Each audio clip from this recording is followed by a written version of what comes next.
Hello, everyone, and welcome to a new episode of the Cradle News Roundup coming to you live. My name is Esteban Carrillo. I am the news editor for the Cradle, and as usual, I'm joined by my friends and colleagues, content creator and writer for the Cradle, Karim Shami, and content creator and social media manager for the Cradle, Sima Itaim. As usual, before we start with today's program, we want to ask you hit that like button as soon as you arrive.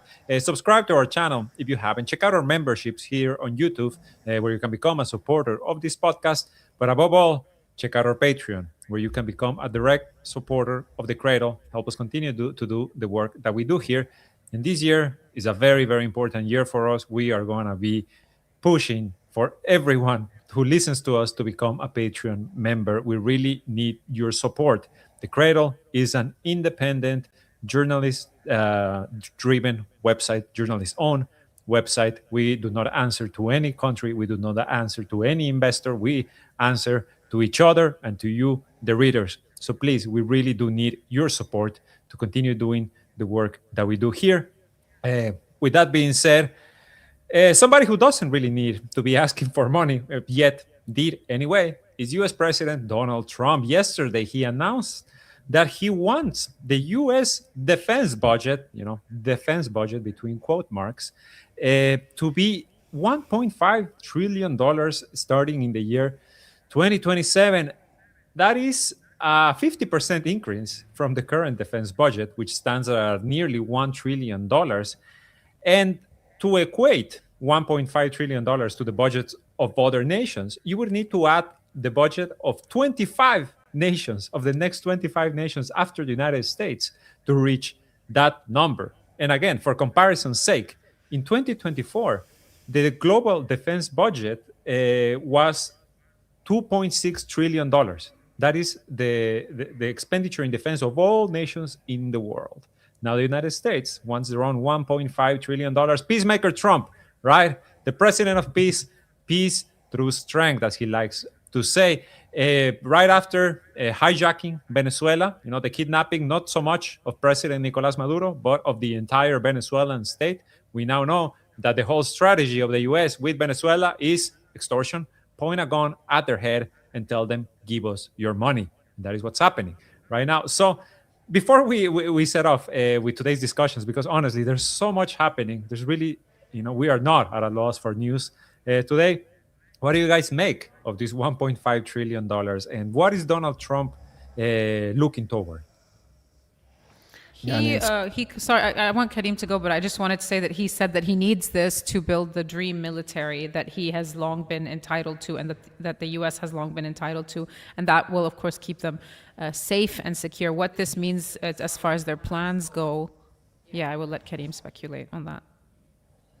Yeah, first it's very insane. First, everybody in the world, they consider, for instance, Saudi Arabia a very rich country, and when you compare the budget of the defense of the United States, which is 1.5 trillion, and when you see that the GDP of Saudi Arabia, according to IMF, is $1 trillion or $1.2 trillion, and also, for instance, countries like Switzerland, Poland, their entire GDP of the country is $1 trillion. That's so insane, and this also tells us that the United States is planning to expand their wars across the globe. What started in Venezuela, unfortunately, will not end in Venezuela. This is insane amount of money, and this tells us that they might invade other countries. And they hinted, Trump was very frank about it and very proud about it when he said that. The president of Mexico, he doesn't like her, or he said something like he likes her, but she's not that powerful. And she said she doesn't control the country. That's what she said. He should control the country, and Cuba, and also Greenland, Colombia. There's many places, Nicaragua, and of course in our region, Iran. And we'll see, and of course Taiwan and China, and there's many fronts that he can open. The bold decision that they took in Venezuela tells us they can go far as they want, and of course nobody stops them.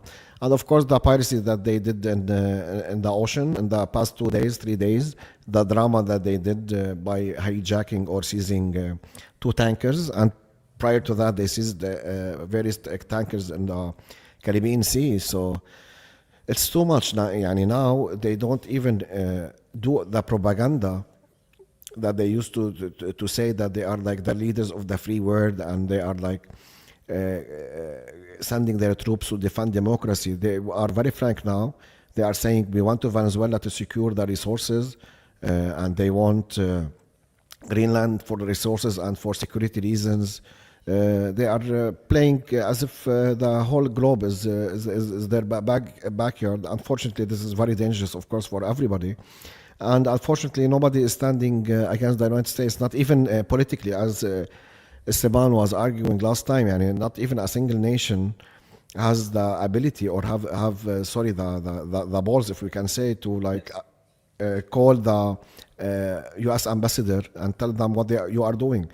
China didn't do it. Russia didn't do it. Not a single country did it, which makes, which emboldens, I think, Trump and his administration more. What do you? Yes, no, I agree with you completely, Karim. You hit the nail on the head. The inaction of the international community, and this is not something that it's anything new, right? If anything, the genocide in Gaza has proven to be kind of like the unmasking of this so-called international global system. In reality, you can go back, way before. You can go back to the war in Iraq. You can go back to the dirty war in Syria, to the NATO invasion of Libya. Hell, you can just go back to the assassination of Qasem Soleimani in Baghdad. As evidence, in particular, this last one, to Donald Trump, he could do whatever the hell he wants. Yeah, 100%. There's not going to be any response. And as you said, Karim, and I do want to mention it very quickly, he just hijacked a Russian flag vessel in the high sea, which Russia called outright piracy. I do not expect any action because I think, again, just to what you said, they haven't even called the ambassadors for consultations. And honestly, if we were being serious, by this point, the U.S. ambassador should have already been kicked out of these countries, of the other side, so to speak, that rather than, just kind of continue going like, well, I guess that's how things work now. Yeah, and unfortunately, and it's not also only about like policies or beliefs, because these countries lost a lot. Yani, for instance, countries like Russia. Russia has many military equipments in Venezuela, and if the United States were successful to change the regime, Russia will lose all these assets. And also, we read in the media, although personally, I don't think the Venezuelan oil was not that important to China, because unfortunately, following the sanctions, the U.S. sanctions on Venezuela like lost the ability to export millions of barrels of oil on a daily basis. Reports, there's contradictions in reports. Many reports say that they even export less than 1 million. This will not affect China, but for instance, China lost a very important country that they invest in and they get oil from, and there is no actions. Yani, when you mentioned Soleimani, I remember that personally I was like not satisfied with the strikes that Iran did following the assassination of Soleimani when they bombed bases in Iraq, and following recently when they bombed the nuclear facilities, and Iran responded by bombing a U.S. base in Qatar. But now, after what I saw from the international community after what happened in Venezuela, I can say it that Iran is the only country that was able to take a decision, at least to respond militarily to the U.S. actions. None other country did anything. Even Venezuela, they did what they did in Venezuela. They killed 83 people. More than 100. More than 100. More than 100. Sorry, I'm not that updated maybe in the numbers, but I think also including 35 Cubans. Until now, there's no actions. The Venezuelans, they didn't do anything. I don't know the extent of the ability of Venezuela. I'm not expert in Venezuela, but what I saw, I know that there's ships near their coast, and they are like moving freely. I think the only thing that can stop the United States or Trump from taking decisions is unfortunately military actions, and this was proven from Iran and was proven from Yemen, because in Yemen there was sea battles in the Red Sea. Everybody talked about it, and we talked about it a lot. And eventually, after 2 months, the Americans, they raised their hands. They said we can't do to anything to the Yemenis, although they killed, like, unfortunately, hundred of innocent people, and they left. The only thing that made them leave Yemen is the retaliation, the military retaliation from Ansarullah and the Yemeni army. It's the old adage, right? How do you deal with a bully? You punch them in the nose. That's what the Yemenis did at the end of the day, and you're completely correct. Karim, a few days ago, somebody asked me, why didn't Venezuela do what the Yemenis did, right? And Yeah. honestly, and I may be misinformed here, but this is my reading of the situation. Venezuela is not as prepared as Yemen is to wage war, to wage an offensive war.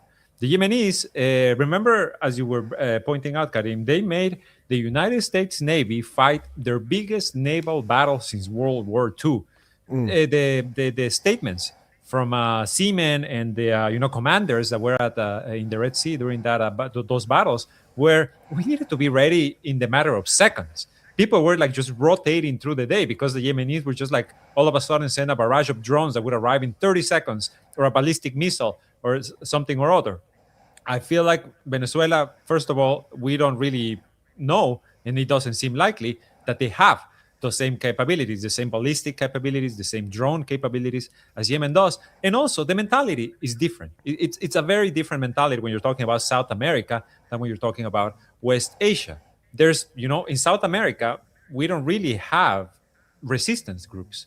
We are actually a region that gained independence from colonialism, like a century before the nations in West Asia. So we have, more deeply ingrained democratic systems that are kind of right now just like, burning left and right. Nevertheless, the mentality is also different. That's the point I'm trying to get to.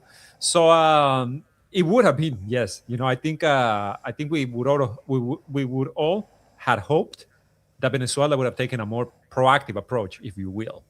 But unfortunately, the reality, the reality doesn't always match our desires.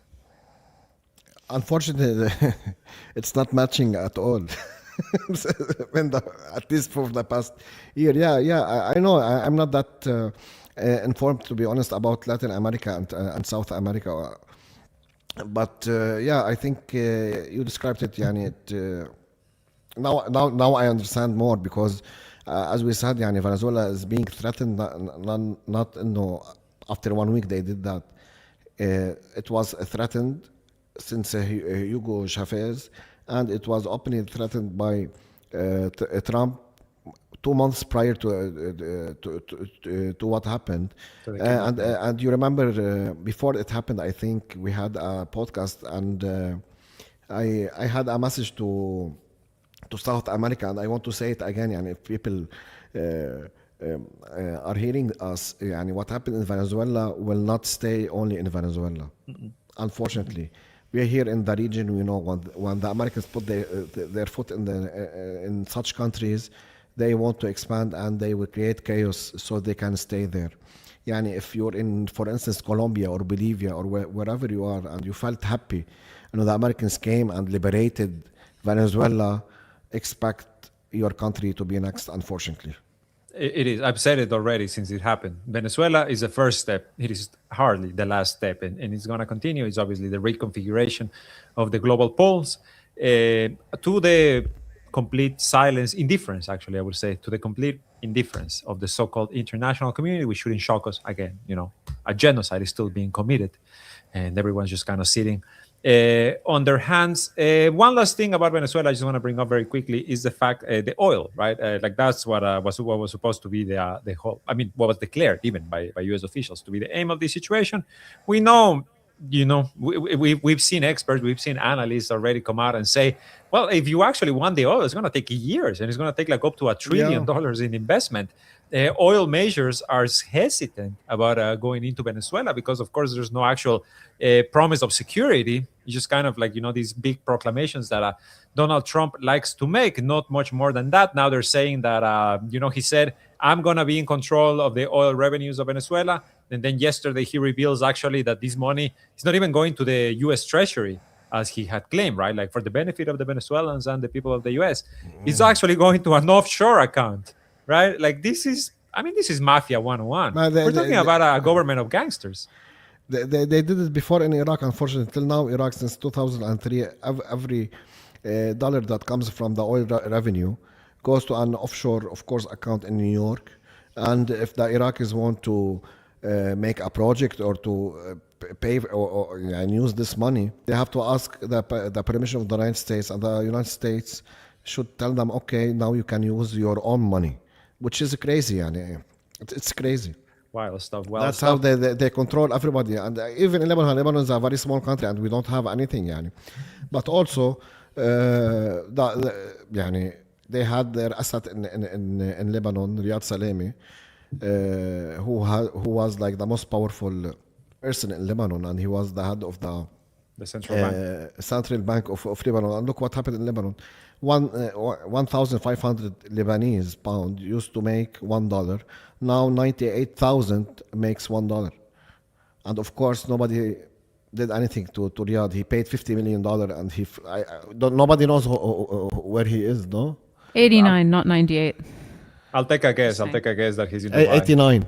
I said 98. Okay, sorry. 89,000. 89,000, yeah. 89. It's Yeah, fun. because It's fun to deal with cash in Lebanon. You have to carry like this in much. Arabic, it's the numbers are flipped, so that's why. Oh, by the way, are we just like playing musical chairs on StreamYard? Like our places just keep switching around by themselves, and there's no way to. No, it's me. I think Oh, it's Karim- you. I think Karim Okay, wants me. no, that's- He wants me in the middle because I'm so bright. While you guys are. No, Yeah. I did realize that, and I flipped them, and then now I think it's correct. Yeah, because- now when we look at each other, it looks like we're looking in the opposite direction. You're looking through me.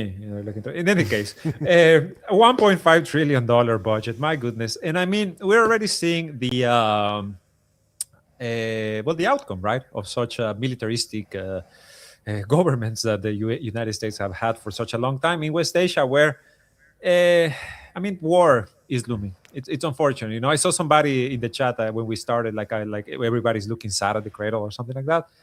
I don't think we're sad, actually. I think we're tired. I think we're all very tired.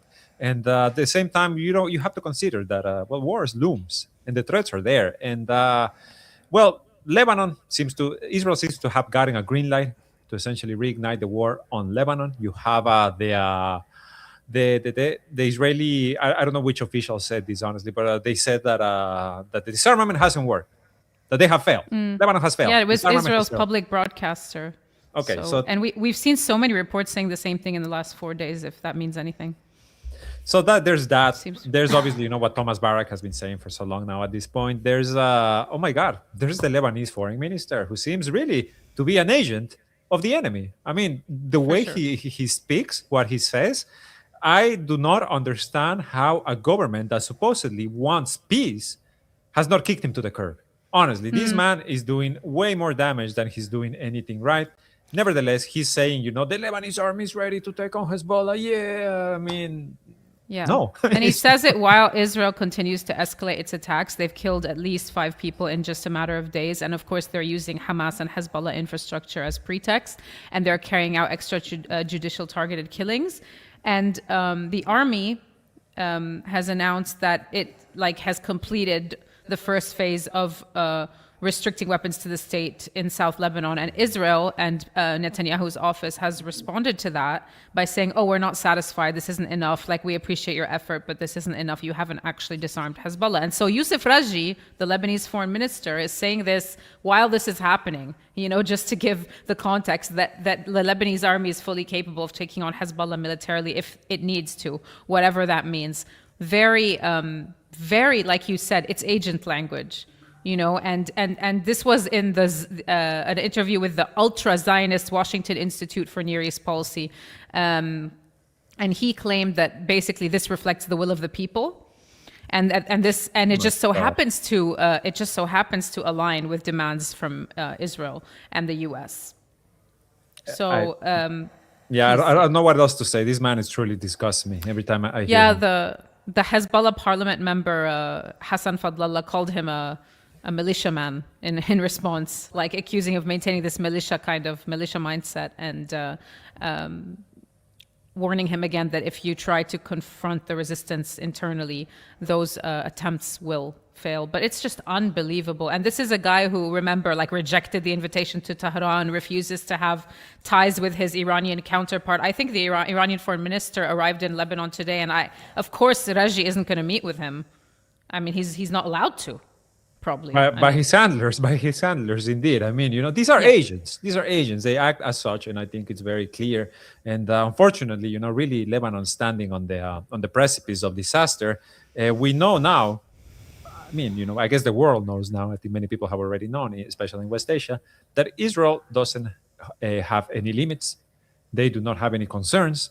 They do not have any restrictions. They do as they please. I mean, it's been a year and 3 months since the signing of the Lebanon ceasefire, and they have violated it, I mean, on a daily basis.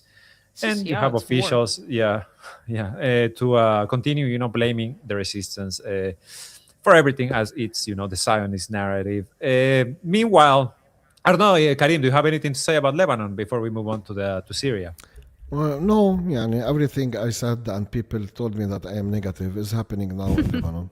As simple as that. I always talk about the Lebanese forces, the party. This guy is one of the Lebanese forces, and they put him as a minister.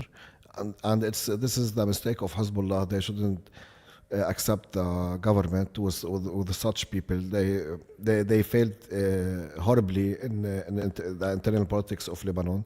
Everything that's happening, for me at least, could have been avoidable if they opened their eyes or they took more time before forming such a Zionist government. Very well said. Fair very enough. well said. Yeah. In any case, in neighboring Syria, in the new free democratic. I'm sorry, just I want to add something about Lebanon. Go ahead. And what might happen in Lebanon is very dangerous also. Why? Because you have now the, how can I say it, the people that have, the minority is controlling the majority, which always leads to a disaster. And that's what's happening in Lebanon. Closed-minded Zionist people in Lebanon are taking high rankings now because Israel won the war.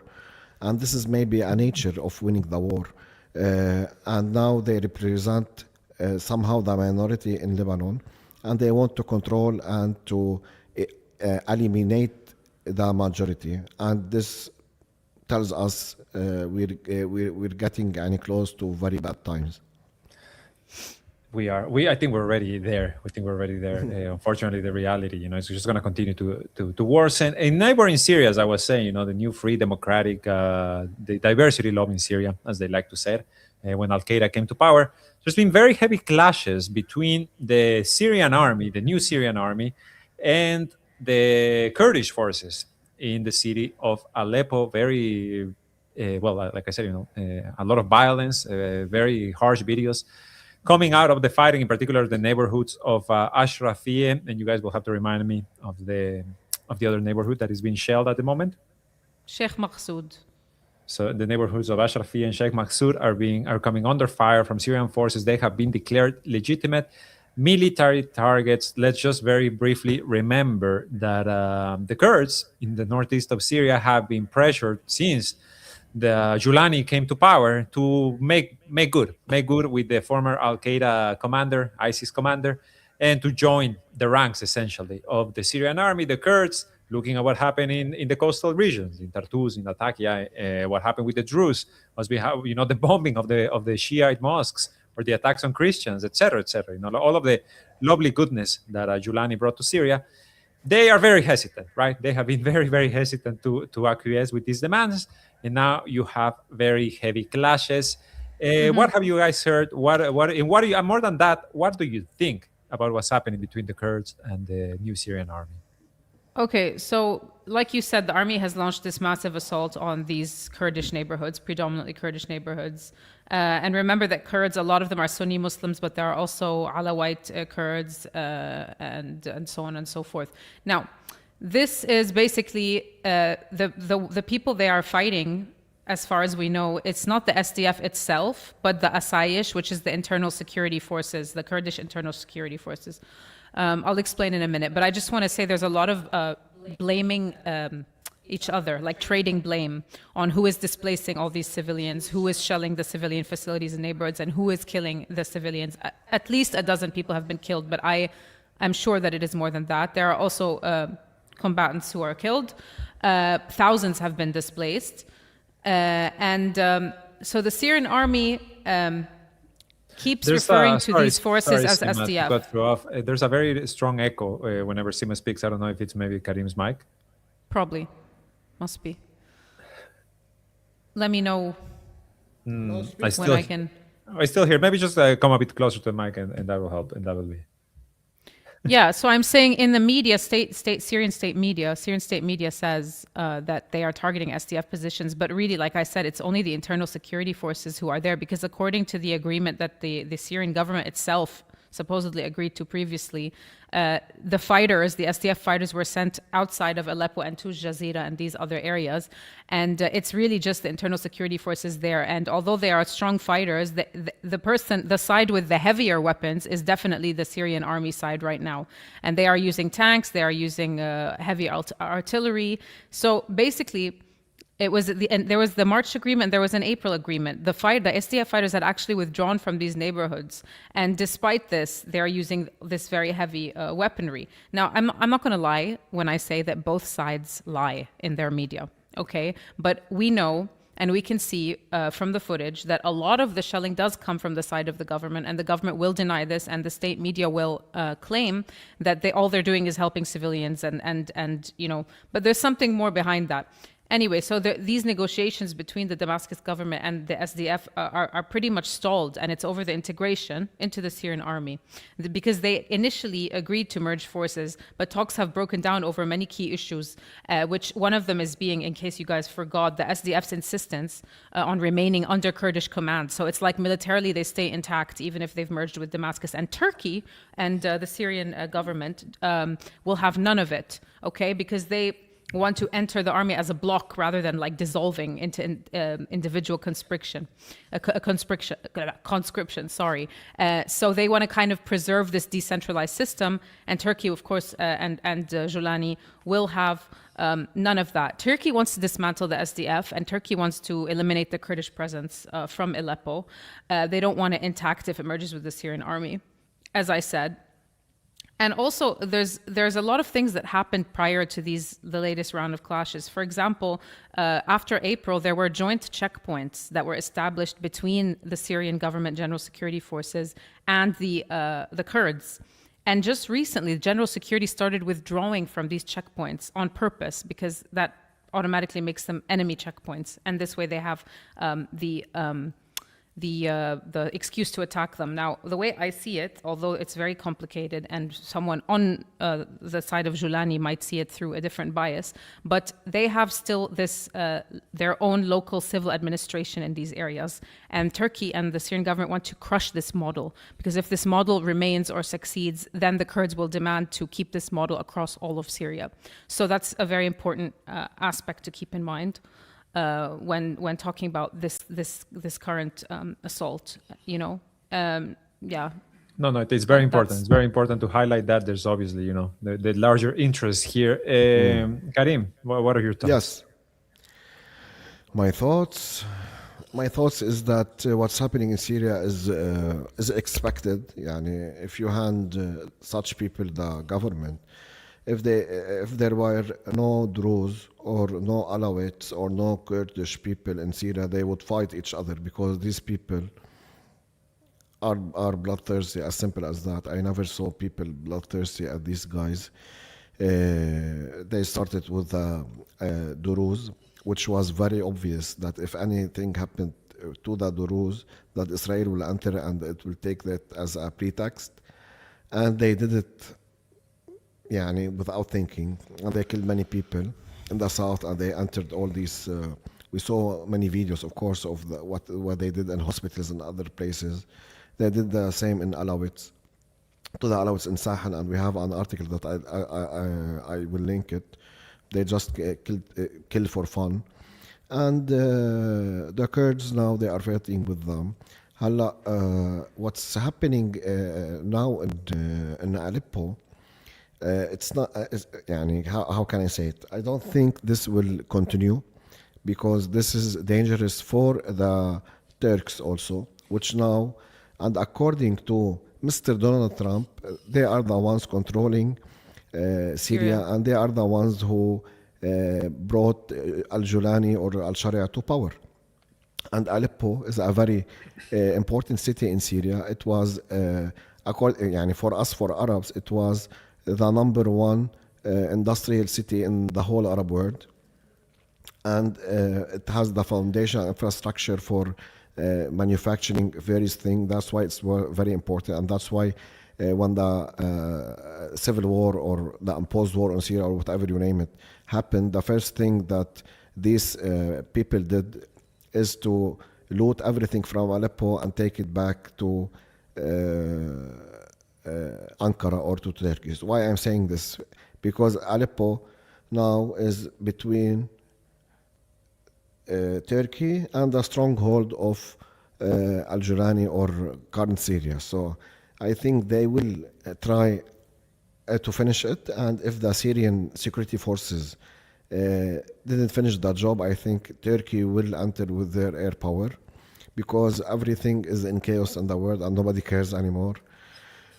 Turkey can come bomb and nobody will open his mouth. Nobody supports the Kurds.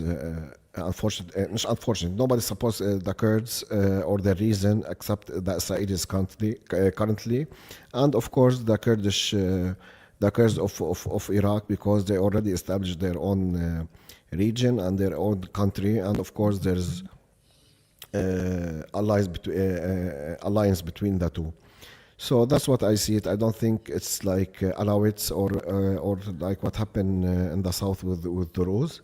They wanted to like take control, and they somehow succeeded in the south and in the Sahel, which means the coast. But I think in Aleppo, if this persists, I think Turkey will enter, and we will see Turkish jets flying over Syria and bombing north of Aleppo. Yeah.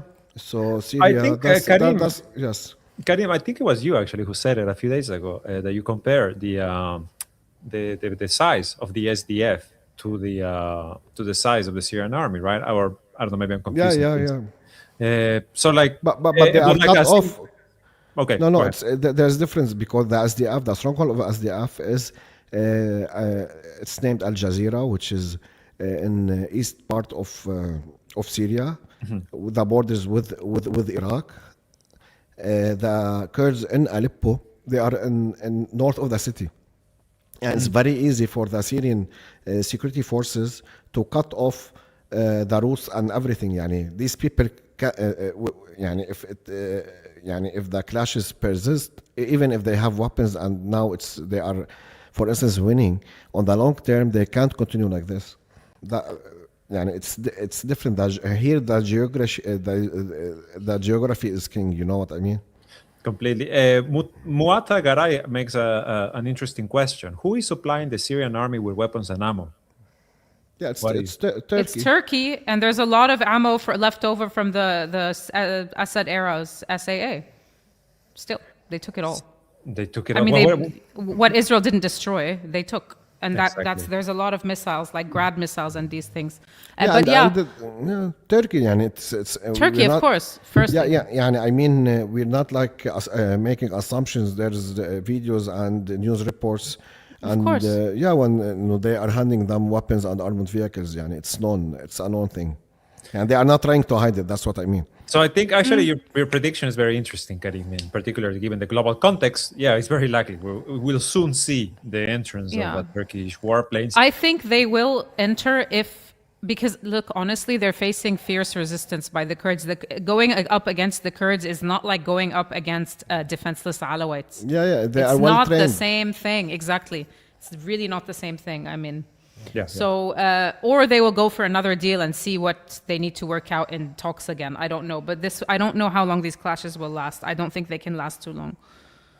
Yeah. for now. I mean, they've been Yeah. kind of like a start and stop situation for Yeah, months well, now. it's not the first Almost time, since- yeah. But eventually, if they want to end it, yeah, there's many options. Yeah, maybe they will see a deal that they will tell them they displace them to the east of Syria. Maybe Turkey will enter, يعني, but the situation will not remain like this. Yeah, they won't accept to leave those neighborhoods. Yeah, I'm telling you, Yeah. but there's options that can be taken. Maybe the Americans, the Israelis will do something. We don't know. We don't know. But if this We can assume, persists, really yeah, we safe. can assume.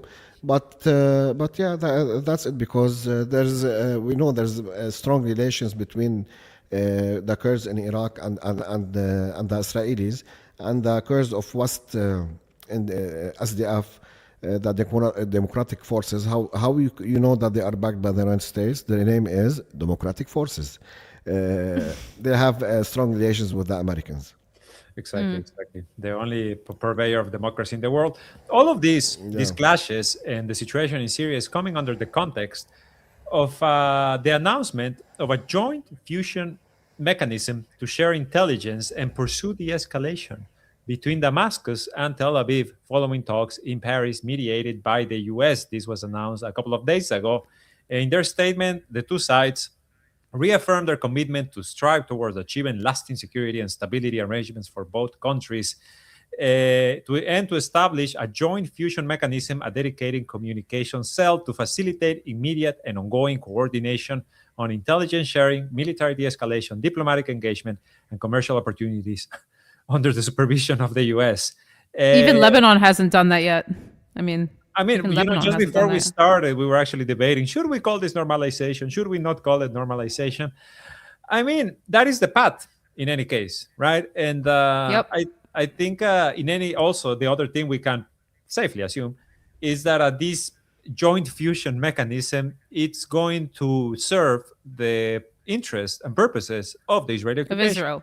Much for more sure. so than whatever the Syrians may or may not need. And a fun fact, reports prior to the actual joint statement by the US, the fusion cell is expected to be based in the Jordanian capital Amman, which is of course not surprising because that's, across the border. And so Syrian, Israeli, and US representatives would meet there to handle the security situation in southern Syria. And of course, share intel, I'm sure, to do with Hezbollah and Lebanon and Iran and all that. They're common enemies. And They're common enemies.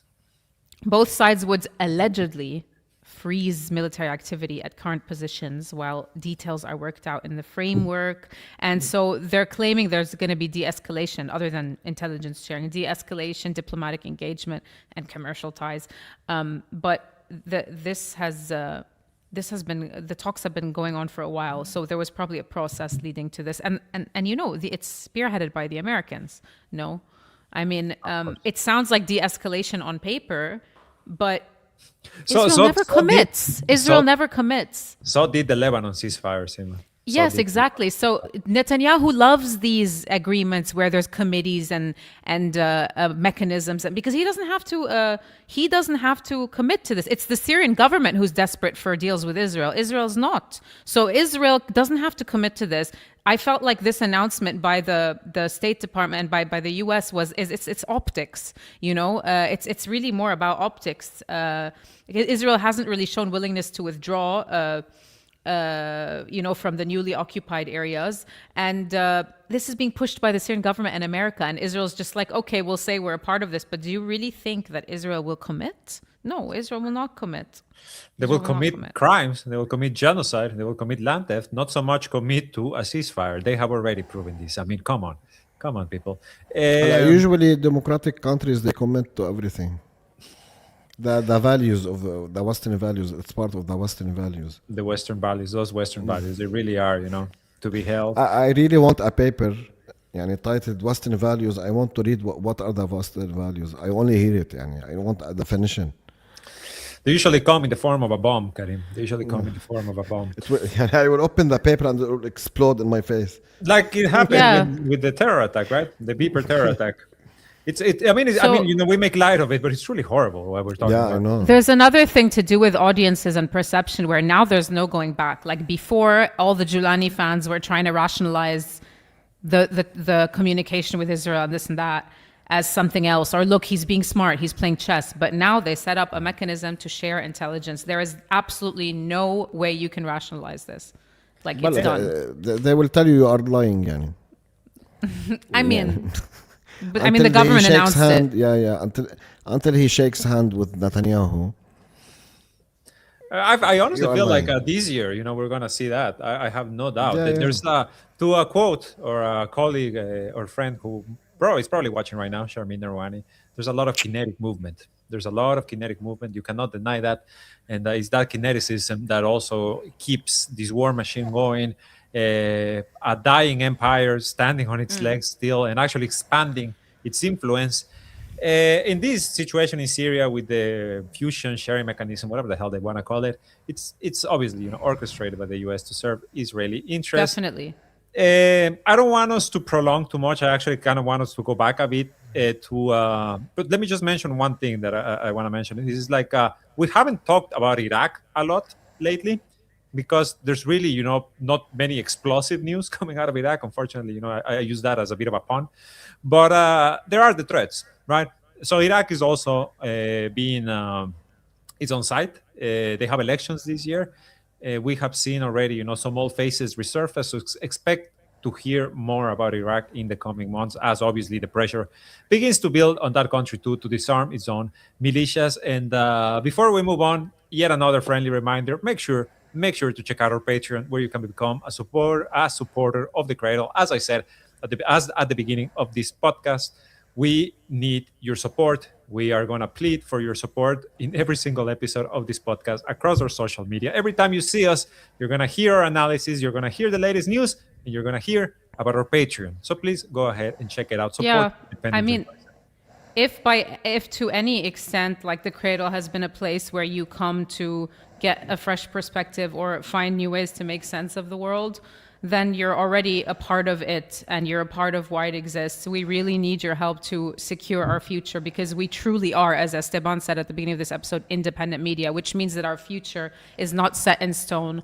unless we have readers who are willing to secure that future for us. And there's really, honestly, like, I'm not doing an advertisement, there's really no one else that we would rather be owned by. And that's why we need just, again, if just 0.5 of our monthly readers gave just $5 a month, we would be set. And We'll so be set to if continue bringing you everything we already do. the Cradle offers you anything at all, just consider it if you're able to. And as they always say, it's like, the price of a coffee or whatever. Like, Yeah, if you're we in would be the, so I grateful. don't know actually in the US. If you're in the US, what is the price of a coffee? I would imagine it's not $5. I don't know, like anymore. $15. I don't know. Yes, Yeah, and honestly, if you donate for us, I will be optimistic. I could not Also. make a better plea. I could not make a better Look, plea. also, if you, يعني, I know not everybody will join us on Patreon maybe or donate for us, but at least if you're not willing to donate or to join us on Patreon, please at least like this button. It will not cost you anything. Sorry, like this video, subscribe if not subscribe, comment anything. Just if you put emoji, everything helps the algorithm, because we Even live if in you want to an- be mean. Even if you Yeah, want to be mean, even just if- comment. exactly. even if you want to be me, and everything will help the algorithm and will help us to reach more people. And yeah, thank you. Even يعني even you like comment, it will help the credit. Oh, it's- This is it says $6 to $9 US. Okay, So it's less than a coffee. it's less than a cup of coffee. So moving on with what's happening. As I said, I kind of want us to go back to the occupied Palestinian territories. Well, given the context of the last few weeks, it's unfortunate, truly. Other areas of the world have kind of taken focus, right, center stage, so to speak. And that's Of what course- Israel wants. That is exactly what Israel wants. Why so much kineticism? Because the situation in Gaza and the situation in the occupied West Bank is really going from bad to worse, and then to whatever is next, unfortunately. Not just in Gaza in the West Bank, but also in the 1948 territories in the Negev, where now you have, I don't even know what to describe this as, honestly. I mean, the Israelis are describing it as a kind of like a crime spree, right? Like just criminals going on a rampage, so to speak, but really it's just outright violence that continues to go unchecked. Yeah. I mean, I think it's important to talk about the 1948 territories. For those who don't know, that is what today Israel calls Israel and the international community calls Israel. Those who didn't leave during the Nakba and now have Israeli citizenship, Palestinians, are facing horrible crime, and this crime is being intentionally facilitated and neglected by Israeli police. So you could describe it as slow killing. But before we get into the 48, I just wanted to give a very quick update about Gaza, because the 48 is going to take a bit more time. But you guys know that Trump is saying that, or there's reports that Trump is going to announce phase 2, apparently, of the deal or something like that, despite the fact that Hamas... Picture. He just needs that picture, Seema. Yeah, he needs the picture. I mean, Hamas hasn't been disarmed. Anyway, killings are escalating in Gaza amid this catastrophic health and housing crisis. Hamas is searching with the Red Cross now for the last remaining Israeli captive soldier in Gaza. Sorry. They are killing innocents. They are killing children, labeling them as threats for crossing the yellow line, which they continue to push and expand more of their quote-unquote buffer zone.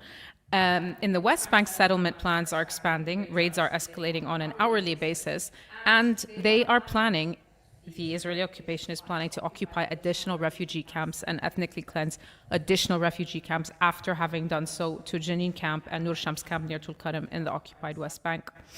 There is also a report that Israel has authorized GPS tracking bracelets to enforce monitoring of Palestinians in the occupied West Bank, which is yet another measure, unprecedented measure, but not surprising. Now, in the 48, because honestly, it's not random crime that's happening. Anyway, over the past week alone, at least 12 Palestinians with Israeli citizenship have been killed across the 1948 territories, not just in Al-Naqab, which is the Negev, which is in the south, but all across. Shootings, like executions in broad daylight, attacks that everyone knows about and does nothing, bodies being found in the bushes, and no police action to stop it. And this isn't new. This has been going on for ages, but it's escalating so much, and it's happening alongside systematic police neglect. So this week, Palestinians, in fact, yesterday, they were protesting because now the voices are coming up, and the Israeli Knesset members of Palestinian origin are calling for civil disobedience and for protest against this. Palestinians protested yesterday and were heavily repressed by Israeli forces. At the Bir al-Maksur junction, which is close to Nazareth, there was a triple murder where 3 Palestinians working at a construction site were shot dead in broad daylight. No one did anything to pursue those who carried it out. The Israelis came, closed the roads for a bit, looked around, didn't arrest anyone, didn't even look for suspects. It's all intentional. On the same day, a Palestinian medical student in Al-Naqab, Negev, who was visiting his family, he was a medical student coming from Georgia. He was killed while visiting, just like that, in a village in the Naqab while visiting family. This is escalating. Again, it's over 12 people in 1 week, and it is now widely recognized that they are false. I mean, if you want Seema's opinion, I don't have a source for it. The Israelis pay the criminals to do this to the Palestinian communities in Israel, in 48 Palestine. Organized crime is flourishing because it's allowed to. Okay, and weapons are circulating intentionally because it's being ignored intentionally. Now, to go just a bit deeper into Al-Naqab, the Negev, and what's happening there, over the past week, the Israeli police have been doing a very brutal security campaign in the Bedouin town of Tarabin under an operation that they have dubbed New Order.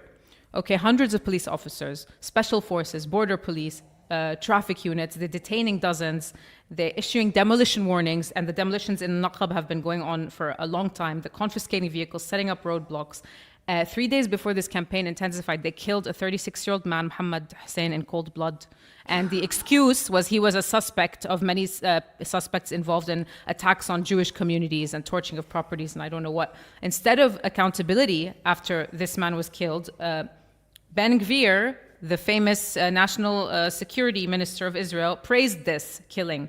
And the local leadership in Tarabin called, of course, is describing this as collective punishment and petitioning for the Israeli Supreme Court, petitioning to the Israeli Supreme Court to remove the roadblocks and stop these assaults. Now, yesterday, Netanyahu comes out and says that the Negev, al-Naqab, is out of control and we need to rein it in, and we are going to expand settlements there.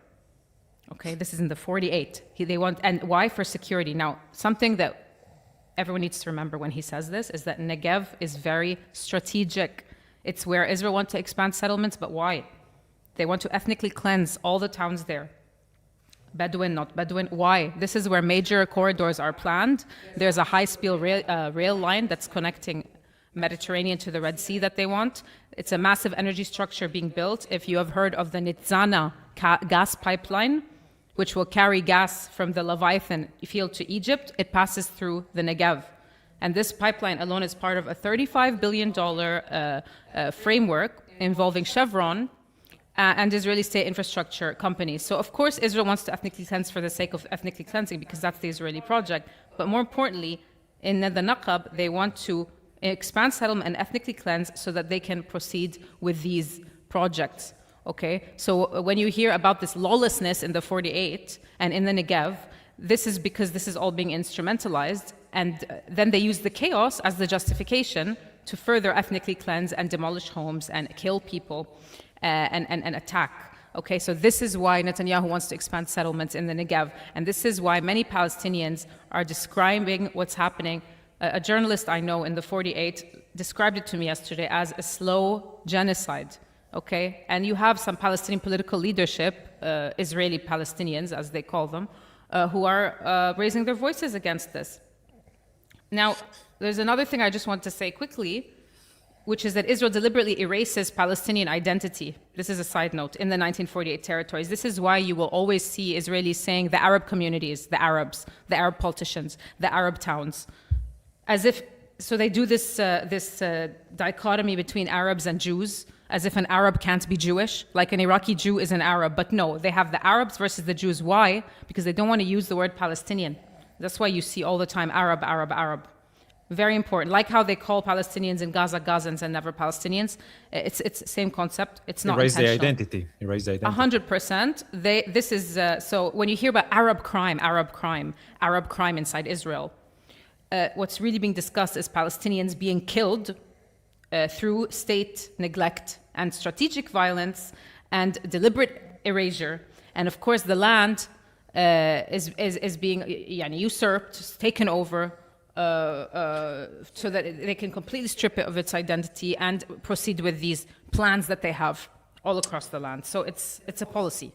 It's a policy of extermination. I think that's exactly what we can call it. I'm looking at some videos of the most recent attacks in Gaza City, and it's like, honestly, what ceasefire, what phase one, what phase two, what the hell are you guys talking about? This is truly horrific stuff. I want to mention one thing, Sima, just to add context to everything you just described.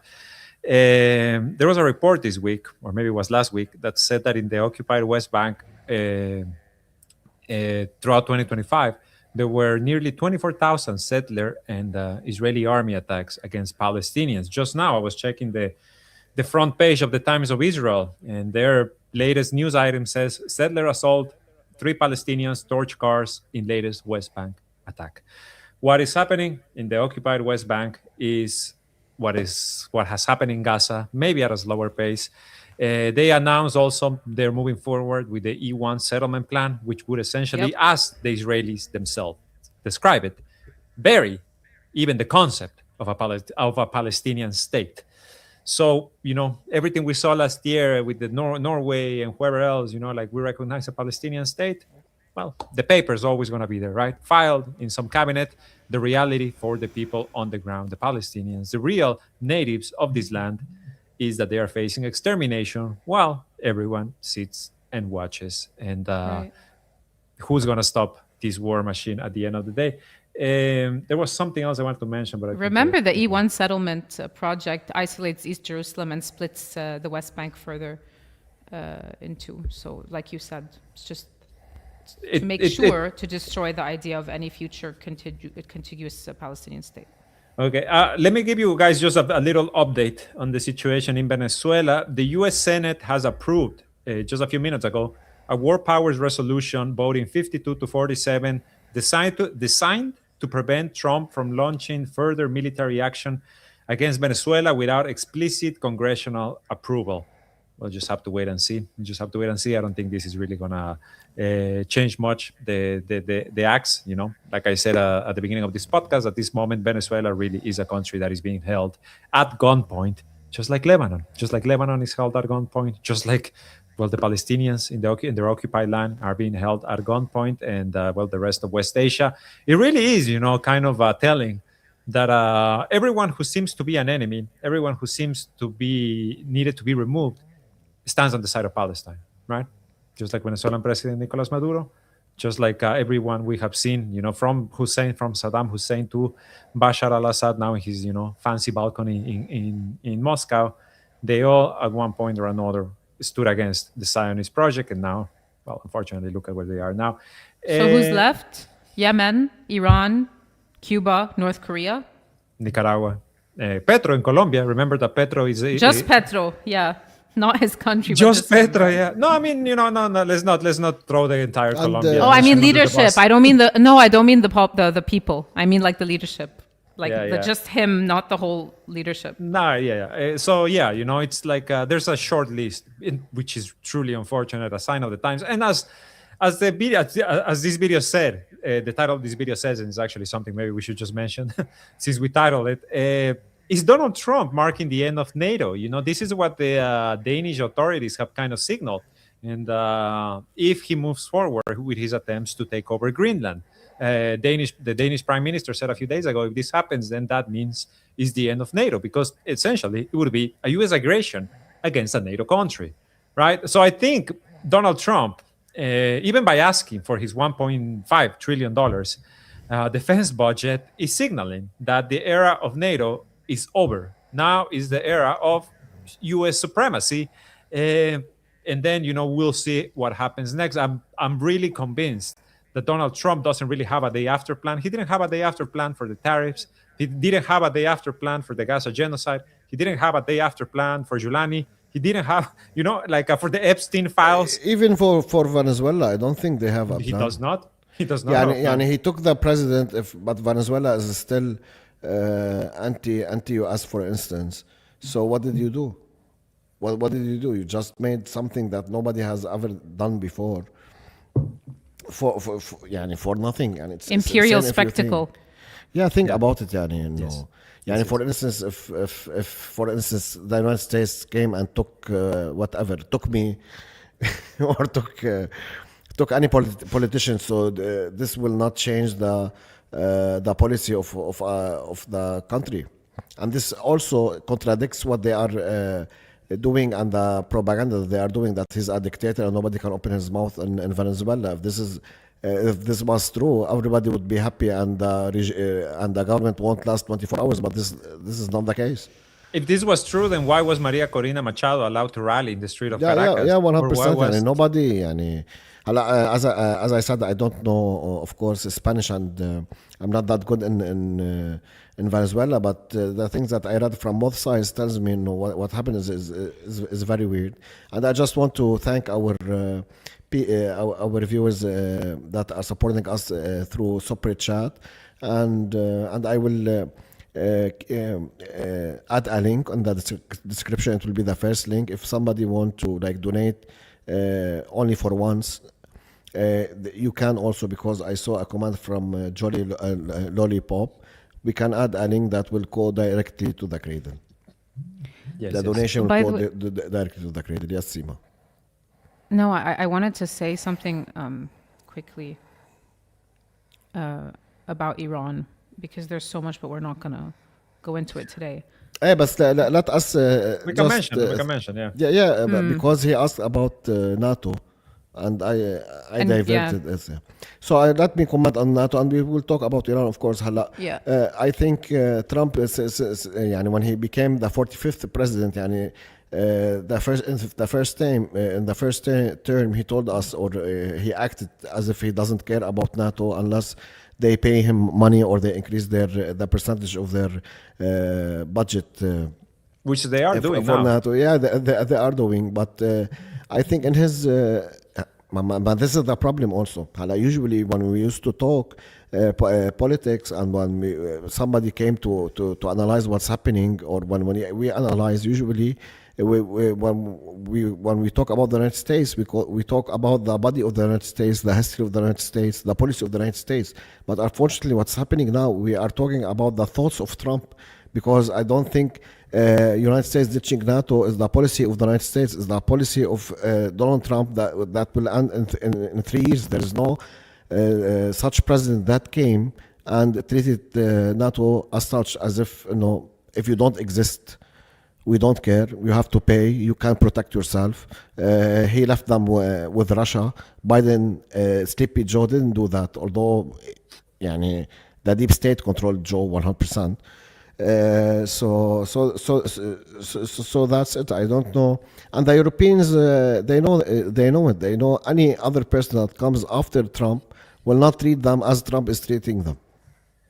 That's my opinion. And everybody will stay in NATO until they will see the solution of Trump. When he leaves, because I don't think, even if the next president is Democratic or not, or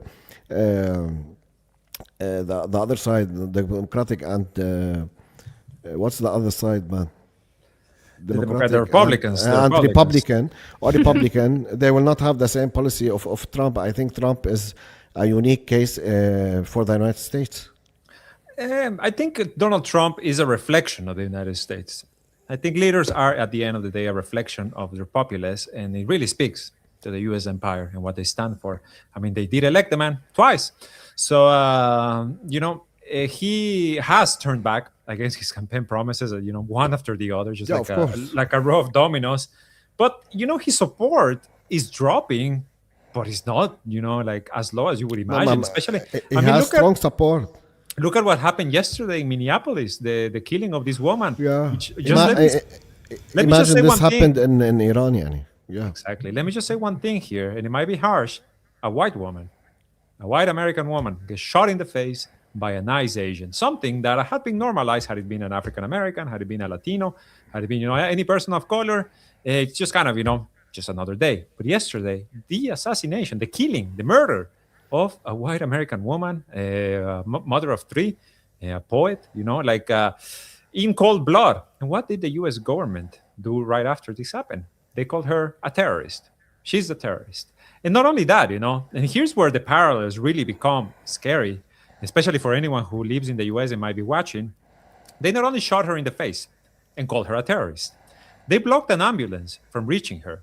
They pointed a gun at a doctor who was nearby and tried to help her. They have made paramedics walk towards this woman. Who does that remind you of, guys? Who does that kind of thing? The Israeli army, right? That's what the Israeli army does. That is their policy.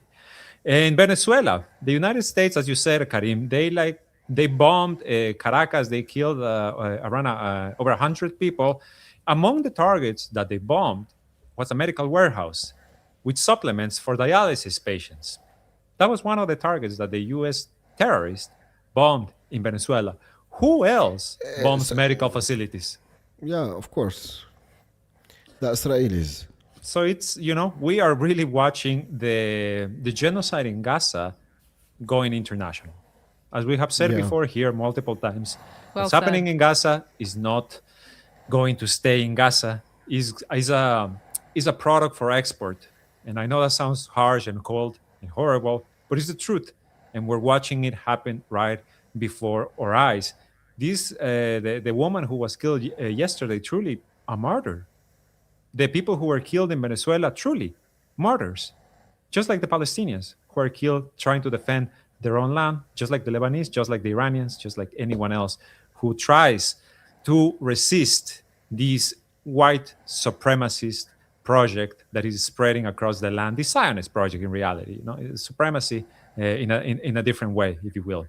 But I actually, we're maybe getting a bit sidetracked here with the topics, because I really want to ask you, Karim, about the situation in Yemen, where a couple of weeks ago, we started to see the UAE-backed Southern Transitional Council and their militias take control of large swaths of the south of Yemen.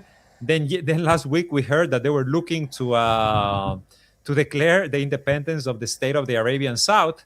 And now we are hearing, well, as you can see on screen right now, that the Saudi appointed Presidential Leadership Council has essentially retaken all of the land that was lost and then some more. And now we are hearing also that the leader of the STC has fled to the UAE. Yeah, 100%. That was very fast. Last time I said that the SEC, they are well equipped, and I don't think they will withdraw that easy. I think politically they withdrew because they don't want, not they, sorry, because we're talking about Yemen, and when we talk about this, we have to talk about Saudi Arabia and UAE, because these people, they don't have a plan. They just were funded and trained to fight Ansar Allah, which they failed to. And after 10 years, they started to fight each other. And that was expected. And we wrote about it and we talked about it here on the Cradle. And it Karim, happened. before you Yes. go on, can you just tell us what the names of the colors say? Because some people are asking. Yeah, of course. So we have in a green, sorry, because It's small. yeah, it's very small on the program. So the red one on the left, of course, they are Ansarullah, Al-Houthis, what the West love to call them, and also at the bottom. At the bottom, you see the green is the UAE, sorry, the Saudi Saudi Arabian backed, backed The internationally Saudi coalition. recognized. Yeah. coalition or council, and the yellow is, of course, the mercenaries or the STC that are backed by the UAE. Hala, what happened is that these two were one body, if we can say. They shared one location to govern the rest of Yemen that's not under control of Ansar Allah, which was in Aden. And then clashes erupts, and to be honest, nobody fully understood what happened. The news was very fast, and of course, both sides, as in Syria, as Sima said, both sides, they lie very much, and they go they go to the end with their lie. But eventually, what happened is that the STC, they handed over every single key facility or bank or base that they took control of to the Saudi backed, and they withdrew. At the point, we have to understand something of what we are saying. Although the Ansar Allah, they control a small part, which here in red, but we have to know that around 80 to 83% of the Yemenis live in this area, and the rest is mostly desert or and uninhabitable land, and STC handing their weapons or their facilities doesn't mean that the project or the idea of creating a new South Yemen country failed, because the UAE, this is the third time they declared that they withdrew from Yemen. The first time was in 2019, the second one was in 2021, and now it's the third time in 2025. Of course, this declaration weakens every single person that was funded by the UAE, and I think many people will lose the trust of UAE. But unfortunately, these regions are very poor, and their money talks big time. It's very easy for any person to switch from a country to a country that supports. This is what we are looking. We are looking on mainland Yemen, but also if we look at in the south, we will see a very important island. It's called Socotra.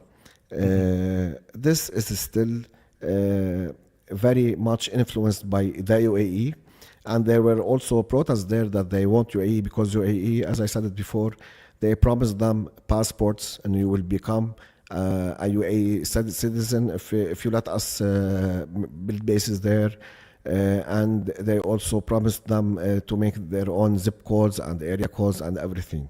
So the mainland, on the news, you'll see as if everything is done. But I think there's many islands in Yemen, and the most important one is Socotra, because Socotra faces Somal and faces also Yemen and Southern Oman, and it's in the middle of the Arab Sea. So every ship that goes there is monitored by the UAE, and there's many news, of course, and we wrote about it, that also there is Israeli presence in Socotra. Of course, the UAE paved the way. Also, there is a very important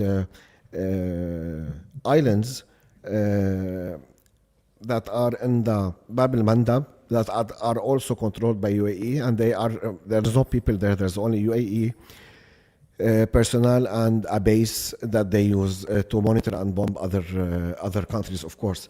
These bases and these islands, we have no news if they withdrew from there, if Saudi Arabia went there, if there's any people are there, because these are the key bases and key things that the coalition that was under Saudi Arabia and UAE established, because these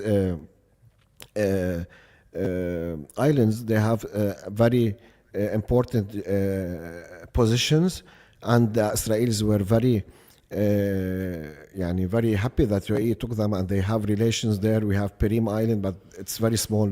We can't show it on the map. And of course, we talked about the Socotra and other places. So these islands are very important. Until now, we don't know if the Israelis are there or no, the UAE is there or no. But in the mainland, it's now fully with Saudi Arabia, the key ports and the key facilities. Sasan in the comments says Socotra carries no color in the recent situation map. This is because Socotra is irrelevant to recent developments in Yemen, but Karim was explaining the geography. Also, we didn't do this map, FYI. This is from social media. Yeah, we No, still, because everything happens very fast, and usually when we do maps, we want to be very accurate in them. And as I said, there's some key places and key islands that nobody talked about, and we don't know what happened in them.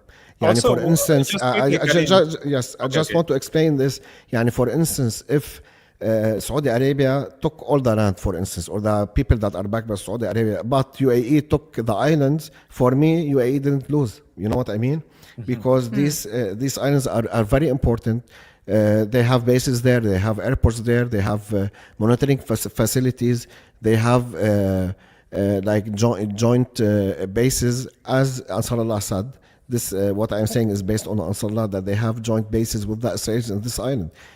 As if they established what they want to. And there's satellite images. So that's why we want to wait and see what happened in these key areas. What is the purple? What is the purple? Just very quickly. Oh, the purple. Yeah, the purple is Tariq Saleh, which is the nephew of the late Ali Abdullah Saleh. Isn't it Saudi basically as well? It's also Saudi backed. These people usually they shift from time to time, but basically now everyone is under Saudi Arabia. So what happened is that we had people somehow independent, they are okay with the coalition. This is the purple part. But after what happened with the UAE and Saudi Arabia, everybody now said, okay, Saudi Arabia, you are our boss. I think Tariq Saleh is PLC, so it's kind of like maybe he had his own forces, but I don't know. But these people, not people, Tariq Saleh and this party used to govern all of Yemen. And they are the party that brought Yemen at once. They have many positive things that they did for the Yemenis, and they have, of course, negative things that they did for the Yemenis. So they have a stronghold. But I don't think after what happened, Saudi Arabia will allow any party to have a stronghold unless he's directly linked to Saudi Arabia. And I think... No, go ahead. I just want to say, it seems that at least for now, the dream of an independent South Yemen is dead. But we don't know for how long. Things move very fast. Things move very, very quickly. If anything, if we had learned anything. Don't forget Somaliland. To be honest, that's exactly what I wanted to bring up. Let me just mention two things, Karim, before I let you go on with your thoughts. Take your time. The Israeli foreign minister just visited Somaliland a couple of days ago, and he was meeting with the president of the independent breakaway region, I think is what we can call it. Then there's also reports that yesterday Netanyahu spoke with Narendra Modi over the phone. And I know there's a couple of Indian nationalists here in the chat, or at least one who likes to remind us that India has a very strong military. He was on the phone with Netanyahu. And apparently, Netanyahu has been lobbying India and other countries to also recognize Somaliland. And according to Hebrew media, there is, we might expect more countries soon enough to announce their recognition. So I think, why did the UAE forces fall almost as quickly as the Syrian Arab army did during the Julani's offensive in Syria?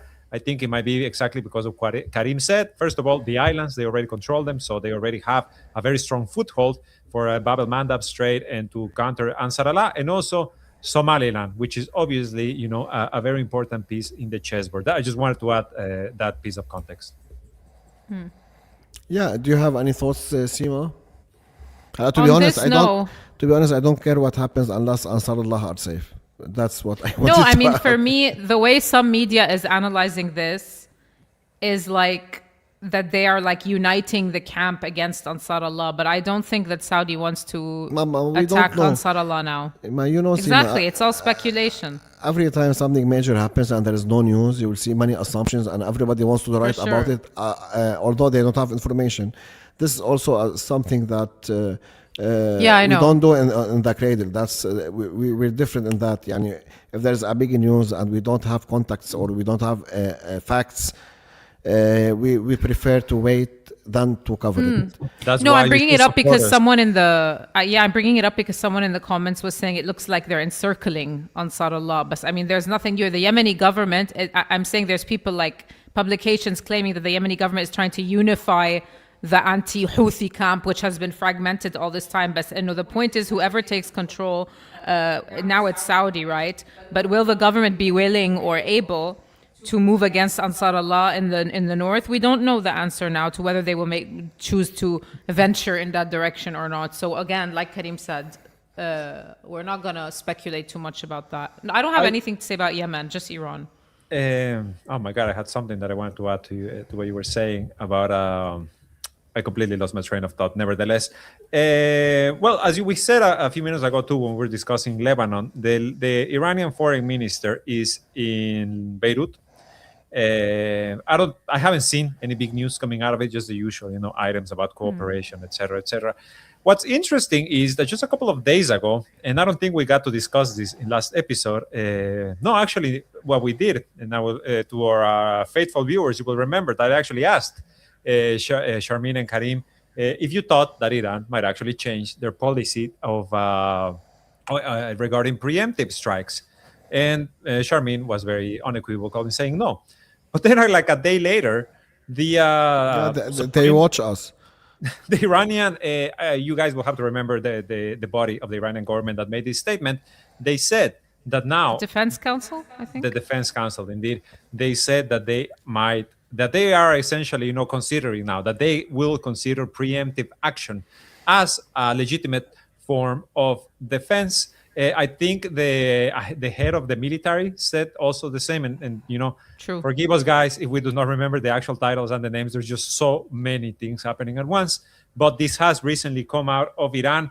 At the same time, I'm still not fully convinced. I'm still really not fully convinced that Iran is going to take preemptive action, given the reality of the geopolitical landscape in which Iran, for existing, is painted as the aggressor. Punished. So the moment, exactly, just punished. Exactly, very well said, and punished. You have these attempts at a color revolution. You have these very violent protests that we have also been covering on social media. Our social media team truly has been doing an amazing work with all of these items. But there's a sense of inevitability that Israel is coming for Iran very quickly. There was something actually very interesting recently that how in the U.S. betting markets are like a huge deal, like for everything. People in the U.S. have to deal with so many things. They even have to deal with this like very pervasive gambling and addiction. They will bet on everything, and apparently a user who made a lot of money predicting the 12-day war is back in Poly market predicting that Israel is going to attack Iran before the end of this month. So Yeah, really, we really, don't know. it hangs And there's over all our the head, pizza stuff. The pizza stuff. Everyone goes And- crazy over the pizza stuff. which happened The before the Pennsylvania- Venezuela strike, FYI. It did. It did. Yeah. For Iran, I didn't want to go into it too much. I just want to say the violence in the protest. What's dangerous is the way they operate and who they're operating with, but not the size. Now, I didn't check Yeah, the yeah. latest day. I didn't check the latest day, but I just wanted to put it into perspective for people, because when you're watching the media, especially media that's adversarial to Iran, you feel there's this hype around like this revolution happening in Iran. But the day before yesterday, it was recorded by Intel on Iran. It was recorded that it was the largest turnout for protests in Iran. And just so you know, the number of protesters was 3,651 out of 90 million Iranians. So that's approximately 0.004% of the population. Yeah. Just to put things into perspective. And yeah. so Masa Amini, which was very small, was bigger than this, the Masa Amini in 2022. So what's worrying is now we enter the next phase, where you have the separatist groups starting their operations against Iran, which of course it's happened before, but I mean, till now we've had, the innocent protesters who were hijacked on all the borders, not just Jaish al-Zulum in the southeast. So you have in the the Iranians call it Jaish al-Zulum.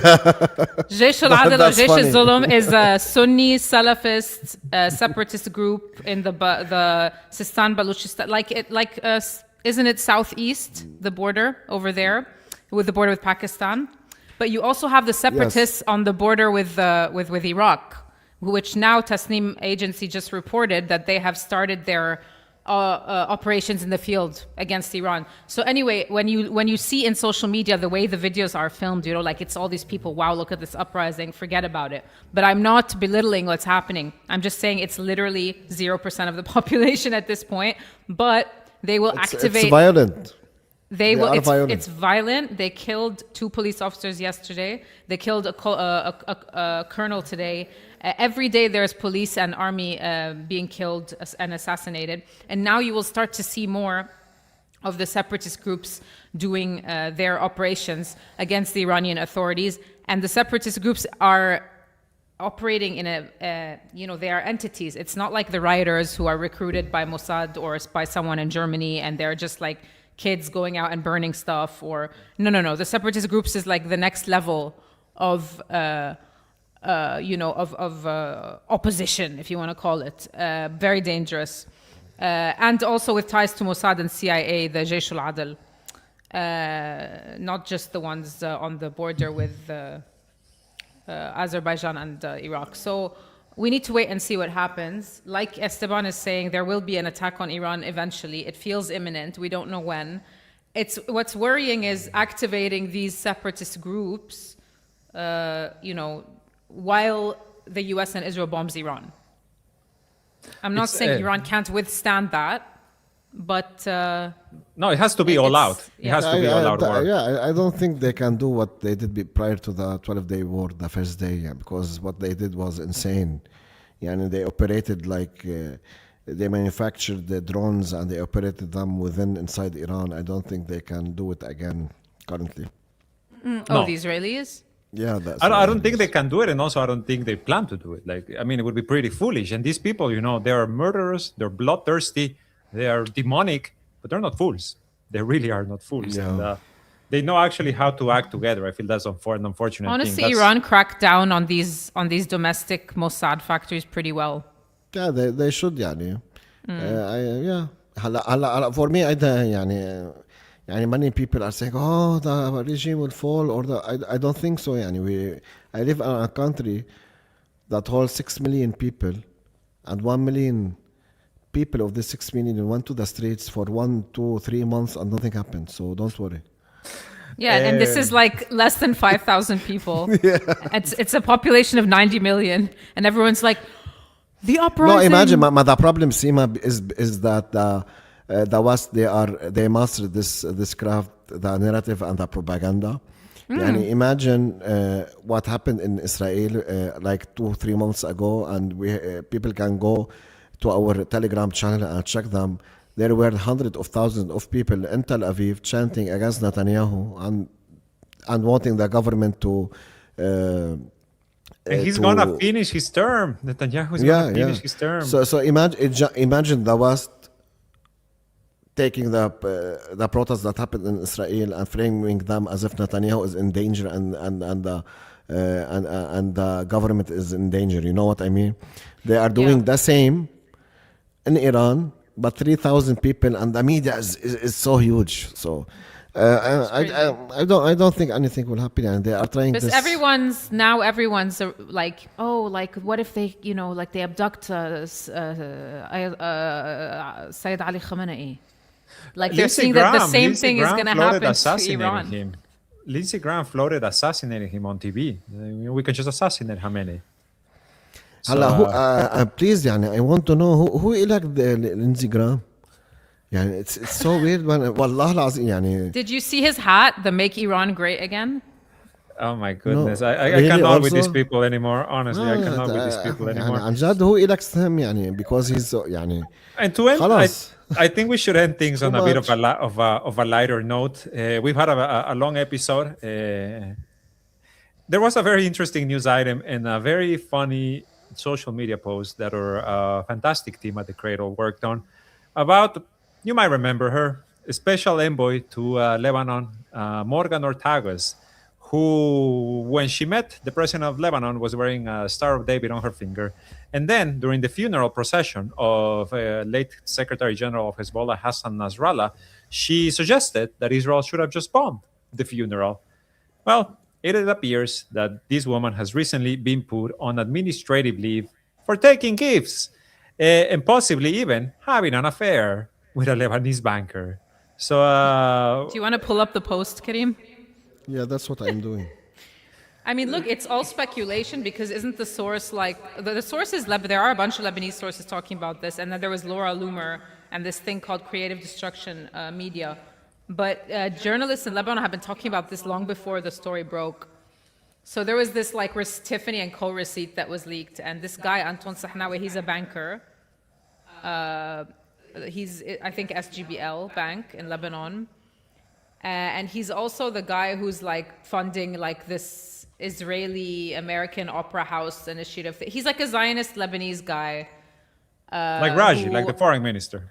I think he also funds allegedly Jnud al-Rab. Jnud al-Rab is, help me explain, Karim, what Jnud al-Rab is. Oh my God, why يعني it's They're like so that. weird. He has gangs. He supports gangs, Christian extreme. It's like a far-right gangs Christian. in Lebanon. It's not only gender. Is it the sons of yeah. God? Is it the children of God? They call Yeah, it? yeah. The soldiers, yeah. The soldiers of God. Anyway, so apparently she's in an affair with this guy, and she's married, by the way. Isn't she like a Catholic who converted to Judaism? or From what I something? understand, yes. And Someone her in the husband is comments said it, yeah. Jewish, but apparently they're like living separately. And I mean, she looks like she's just a Mossad honeypot. honestly, Honeypot, so, honey, yes, yes. Yeah. So, well- this is our viral post. I will link it down below if you want to share it, guys. So go ahead, give it a like, as you should give a like to this video and to all of our social media posts. I think we can wrap it up for this week. I want to thank everyone who joined us. I want to give special thanks to everyone who has joined our Patreon over the past 48 hours. We've had 15 people join, with truly amazing. Keep it up, guys. We need your support independent journalism. The Cradle does not answer to any power, does not answer to any country, to any billionaire, to anyone but each other and you, or readers. You support us and we work for you. We work to bring you the truth at times in which truly it's becoming an ever more dangerous job. So go ahead, check out our Patreon, give this video a like, leave a comment after it's over, subscribe to our channel if you haven't, and find us on our social media platforms on X and on Telegram as The Cradle Media, and on Instagram you can find us as TC Media. News. TC Media News, indeed. Very great. By the way, job. someone in the comments is asking if I'm Jewish. I'm not Jewish. Now you know. Now you know, indeed. So thank you, guys. Thank you, Sima. Thank you, Karim. And we will see you next week. Thank you, Esteban. Bye bye. Bye. The Cradle exists because the world does not need another mouthpiece. It needs a mirror and sometimes a megaphone. We report from West Asia from inside the region, not from Washington, Tel Aviv, or London. We're fiercely independent, no government directives, no corporate backing, no editorial leash. We publish the story that legacy media buries, and we do it at great risk. Our reporting unsettles the powerful, exposes contradictions, and gives voice to the silenced. But independence is not free. If you believe West Asia deserves to shape its own narratives, now is the time to act. Click the button, contribute, keep the Cradle independent, and let us do the legwork for you.